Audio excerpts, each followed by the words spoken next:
1988年，杨振宁先生谈东西方教育。 Just think about an American being the first Chinese to win a Nobel Prize, the only one. Well, I would say they were enormously proud because in the late 1870s, there were congressional hearings in this country about whether there should be Chinese immigration allowed. And there was a famous testimony by a so-called scholar who, this is recorded in the congressional records, that the Chinese people is undoubtedly inferior. And he supplied the scientific evidence. He measured the size of the brain of different racial groups and proved that the Chinese are definitely inferior. And this is deeply felt by the Chinese people. So I would say that if you want to ask what is the most important reaction to the announcement that my friend T.D. Lee and I won the Nobel Prize in 1957 in China, it was tremendous pride. And I can see this, I can sense it. Ranked teenagers around the country, around the world, in 17 different countries. And what that study showed was that the United States ranked last in biology, 11th in chemistry, and 9th in physics. What are all of these facts and statistics say to you? The kids from the Orient are more disciplined. They have a tendency to listen to the advice of their parents and their teachers and learn that you have to work hard before you can get some enjoyment. Here in America, the system is quite different. I'm not attaching any value judgment to this statement, but for example, my kids are born in this country. My wife is also originally from China. You have how many children? We have 3, 2 boys and a girl. They are all grown up now. I noticed that when they were very little, when I said, perhaps you should do this, they said, no, I don't want to do it. Why not? Because it's boring. Now, this concept that something may be boring and I don't want to do it does not exist with children in the Orient.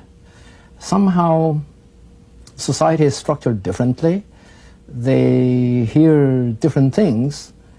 They therefore do not have the idea that I have to find instant gratification before I would launch into something. While here, the kids all want to see something immediately, to see the point, and that's not oftentimes possible. If your 3 kids had been raised in China instead of here on Long Island, how would their education have been different? What would they have heard, as you say? I have speculated on this. I think they would be very different individuals today. Namely, they would be willing to be drilled. While here, it doesn't work. Of course, you realize that my wife and I tried to say to them that, look, this doesn't work. You've got to study hard. And I think they listen to it, but having grown up in this environment, they have a different set of values. So I think that in this respect, the educational system in the Orient has a great advantage, and the manifestation of that, one of the manifestations of that, is what you refer to in this report, that if you take high school kids and give them science or mathematics quizzes, then the American kids, on average, don't do as well. The other side of this coin is that the kids trained in the Orient tend to be too timid, tend to say that, my God, there have been all these sages, all these saints who have done this and that. Who am I? They are taught that there was Newton, there was Maxwell, there was Einstein. Who are you to challenge any of these great people of the past? This produces a quieting influence, but it produces too timid an attitude. What does this do to them psychologically? To always respect authority, take the teacher's word for it, follow the given path? It has good and bad elements to it. We see this very clearly among our graduate students. The graduate students from the Orient are more quiet, more willing to work, make very good grades, but are somewhat restrained from making imaginative leaps. What do you think explains the fundamental difference? I mean, knowing that every culture is the product of particular forces that have been shaped over centuries. Well, Bill, I'm not a sociologist or historian, but I like to speculate. I think America is a new country. It is a young culture. The spirit of the opening of the West is still with Americans. It's a very practical and individual-based kind of a philosophy that had worked in America for a long time, had been very successful, and the spirit is very much there. In the last 40 years, America has grown older too. So the respect for learnedness has increased. You see, Bill, there's a very ancient Chinese saying which goes something like this. If you know what you know and know what you don't know, that is true knowledge. That philosophy has had a profound effect on the Chinese system and on Chinese society. So you, as a child, would be scolded if you pretended you know a little bit more than you actually do. The advantage of this is that you are more solid. You don't open your mouth when you don't really know what's going on.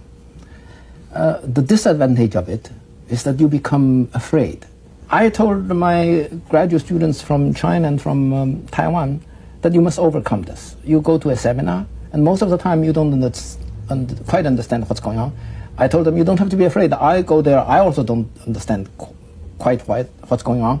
But that's not necessarily bad, because you go there a second time, you find that you learn more. I call this learning by osmosis. The learning by osmosis is a process which is frowned upon in China. The reason that the Chinese graduate students are less daring is because they don't want to get mixed up with something which they only half know. But in frontiers work, it's always, of research work, it's always half knowing, half not knowing. But given what you say, I would expect the United States to be in a stronger position scientifically. And yet we're told over and over again that we're becoming a nation of scientific ignoramuses. The point is that the American system is capable to produce enough very good people to sustain this frontier's effort for some time to come. But the general level of scientific knowledge among the general population, that is where there's a great worry. Why? Because you look at Japan. How did they achieve the present industrial strength? They achieve it because they have more educated people, they have more people who have real knowledge, not just diplomas. Real knowledge. Yes. And they have more people who have learned science, they are more educated, and or in particular they are more scientifically educated. This is very clear. You look at all these tests that you are referring to, and the Japanese kids do extremely well. Yeah. Because they really learn in schools. And here, the kids don't learn in schools, mostly. There are a few very bright ones who somehow learn, even in this morass, and they are really brilliant, and they are nurtured by the American system of freedom, pushing for the individual achievements, and then they later rise to top and either achieve something as a big organizer or achieve something as a scientist, and that's what's sustaining the United States, and it will sustain it for some time to come. But this, however, modern society has to be built on a general population which is knowledgeable, which has the right drive, and that's where I think the American future has the greatest dangers. What does it say to you that Japan, with half our population, produces twice as many scientists and engineers every year as we do? They now want to forge ahead in basic sciences, which they did not pay that much of attention to compared to the applied areas That's in the last 40 years. Basic science is where we've been so strong. Yes. So now they're coming after us. Yes, and that's formidable. It's if you have 120 million people, there are bound to be a large number of very bright youngsters. And if you have money, and if you know how to organize, how to use them, how to encourage these kids to get into the fields where they can excel, they would do very well. So I would say Japanese basic science, as we said earlier, is not yet on the same level as the US, but I would think they are coming up very fast. What does it mean to a society to lose its competitive edge in basic science? I think in the sciences, there is still the general belief that America is still tops. For America to lose that, I think it would be very bad.